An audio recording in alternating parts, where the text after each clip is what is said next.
Hey there YouTube, this is Vargas XX78 with another pickup video. Comic book edition. These are the comic books that were waiting for me at the comic book store for the last 4 weeks. Yeah, not that many books released. What I usually pull from my pull list, only like 4 books came out 3 weeks, and then the last week was the one that released the more books. But here are the books that, like I said, were awaiting me when I actually went for my comic book run. And first off, I still kind of organized this with the A, like for the Amazing Spider-Man, so that's why you're seeing this. But this is the Superior Spider-Man issue 25, which has the final chapter of Doc Ock Spidey being possessed by the Venom symbiote, and it takes the Avengers to actually take him down and reunite the symbiote back to Flash.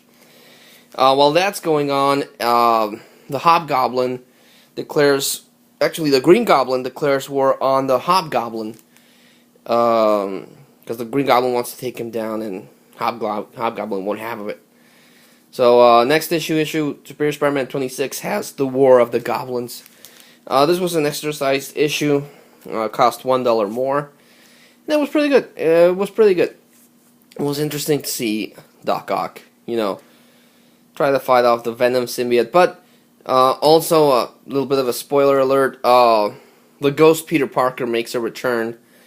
During the 2099 storyline, they kind of hinted that as Dr. Octopus was trying to remember stuff from Peter Parker's life, something emerged from the rubble, and it turns out it's the ghost of Peter Parker's lingering memories that were still floating in Spidey Ock's head. So yeah, it's already been announced that brand new Amazing Spider-Man is gonna released with a new #1.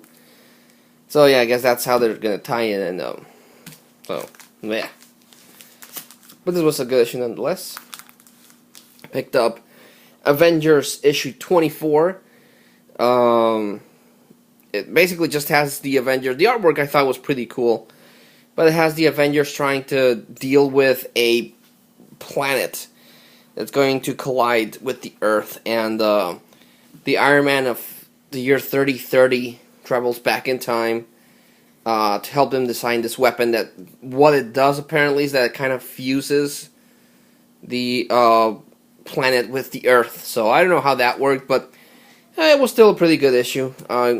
Again, the artwork was beautiful to look at, and Steve Hickman is still doing good things with the book. Picked up Damian, Son of Batman, issue 3 of 4. Has Damian taking the mantle of the Batman and going against Dr. Pig's mutants. Andy Kubert is writing and drawing this. Like I said, only got one more issue to go. But so far, I'm really, really liking it. I know Damian's dead and everything, but it's still an interesting look at what could have been. I wasn't gonna pick this one up at first because of the price. It's an $8 book. I get a discount at the comic book store I go to, but still, it's $8. The last time I paid $8 for a comic book was the Green Lantern thing. But this is the supersized mega anniversary edition. It's been 75 years since Batman first appeared in Detective Comics 27. So with DC's reboot, they were able to repeat Detective Comics 27. And it has a whole bunch of artists drawing and writing the book. All in all, it had some interesting stories. Some stories worked better than others, but at least I can say I can never own the original first appearance of Batman in Detective Comics 27. But at least I can say I own Detective Comics 27. So picked up Justice League issue 26, continuing the Forever Evil storyline that's still going on. This book does not showcase this battle. All it does is it gives origins for powering the evil Green Lantern and Johnny Quick. that's it. This doesn't happen in this book, so that was kind of misleading. Picked up Forever Evil issue 4, which has Lex Luthor's team trying to get weapons so they can use against the crime syndicate, and they encounter Batman, who very briefly puts on a yellow ring to take the fight against to take the fight to Power Ring, but the charge expires, and when Power Ring takes a hold of the ring and crushes it, bam, Sinestro, Parallax empowered Sinestro, makes an appearance. So next issue, issue 5, that's gonna be cool. Also picked up DC Universe versus Masters of the Universe, where it's the revealed last issue, but Orko, the little magician guy from the series, got evil, and basically he wants to destroy everything, and he has Superman captured. So yeah, I don't know now how long this miniseries is gonna be, but I'm still liking it. I'm still liking seeing, you know, the DC Universe go against Masters of the Universe. I thought that's still pretty awesome. Picked up Simpsons Comics 208. Still picking up The Simpsons, and in this one, Bart goes to the UK and meets a family that's very similar to The Simpsons. But yeah, still dig The Simpsons. Picked up Superman 26. Yeah, not really liking what they're doing with Superman.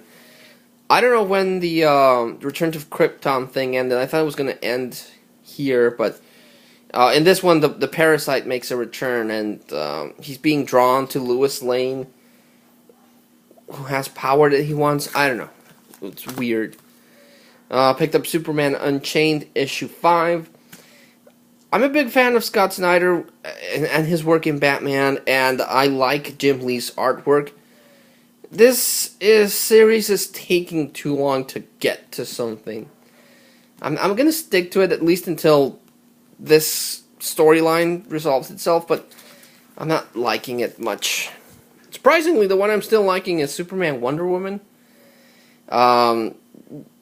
Word got out that Superman and Wonder Woman are an item, so the whole world is abuzz with this, literally this power couple that's been, you know, formed, and General Zod in the meantime escapes from the Fortress of Solitude and releases his lady love, Faura, something like that.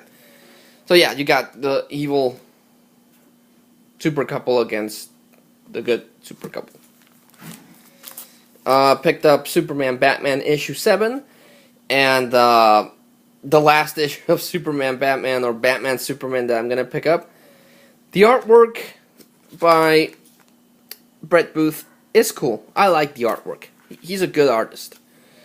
The writing's kind of blah, and I don't like the idea to read the comic book like this, because this is how you read the comic book. You flip it like that. It's an inconvenient thing. I was thinking of dropping Batman Superman anyway, and this is the book that killed it for me. Gonna drop that one. Picked up Swamp Thing issue 27. Great book. The writing is amazing. The artwork by Jesus Hayes got so good in this book. In this one, Swamp Thing escapes the Green, and he takes back the mantle of Swamp Thing, and oh goodness gracious, this is a good book. Good book. Picked up Uncanny X-Men issue 16, and it's a Magneto story.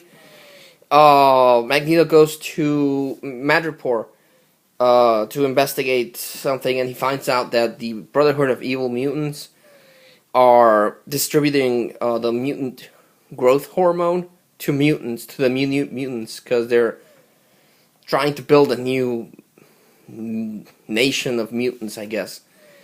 Magneto doesn't like this. He disappears, so he leaves the Uncanny X-Men to do his own thing on a monthly book. This felt kind of unnecessary. Just Marvel trying to milk another couple of dollars from their fans. I don't think the Magneto monthly is going to work out. Picked up Night of the Living Deadpool. It's done by the same writer that did the Deadpool Kills trilogy. This was pretty fun. I thought it was going to be something like Marvel Zombies, but it's not. It's like The Walking Dead and Night of the Living Dead. There's no Marvel superheroes turning into zombies so far, anyway. Actually, it's really funny because Deadpool is the only thing in color. Everything else is in black and white, like, again, Night of the Living Dead or The Walking Dead comic book. So I thought this was freaking funny and really cool. I'm definitely going to pick up the rest of this miniseries. I got for free this book. It's Deadpool the Gauntlet.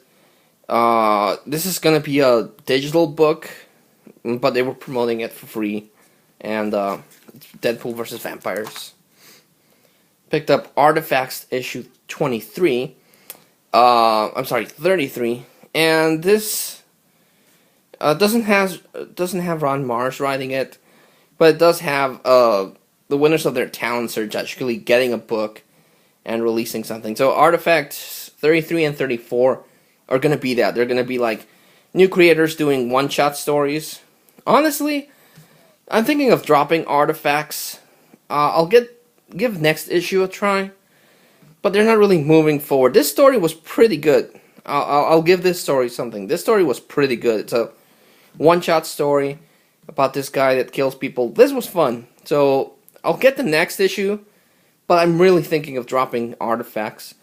I had reserved Witchblade 171 since last time, but they still haven't been able to get me a copy of that. I'm starting to get worried. I don't like having gaps in my comic book collection, so I'm still missing Witchblade 171, and it's kind of bothering me. Picked up Wolverine 13, the last part of Killable, and this sucked. Honestly, I think this sucks. I'll probably do a separate video on why it sucks, but they're making Wolverine out into a wimp, and now Marvel's going to cancel Wolverine and relaunch it again without his healing factor, and he's going to start working for a mob boss. Honestly, this is stupid. It's stupid, stupid, stupid. I liked the analysis Sabretooth gave on Wolverine. That was pretty cool. But honestly, this book sucks. This title could not have been more appropriate. Killable is appropriate because honestly, it killed Wolverine for me. I'm actually thinking of not even picking up the relaunch because I'm so mad at it. But the book they released that was pretty awesome is Wolverine Origin 2.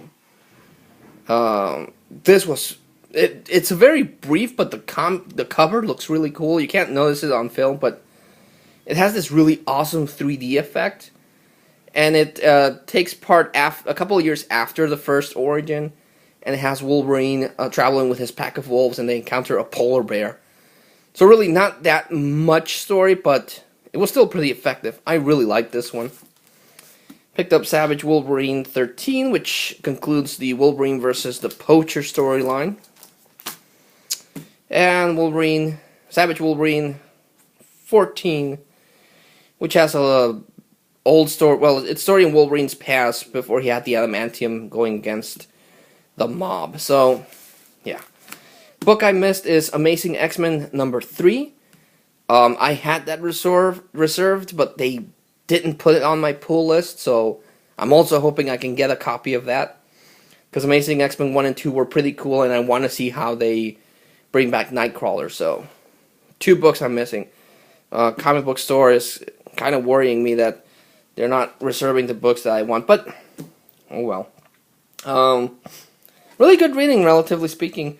The standout books, of course, I'm going to go with Wolverine Origin number 2.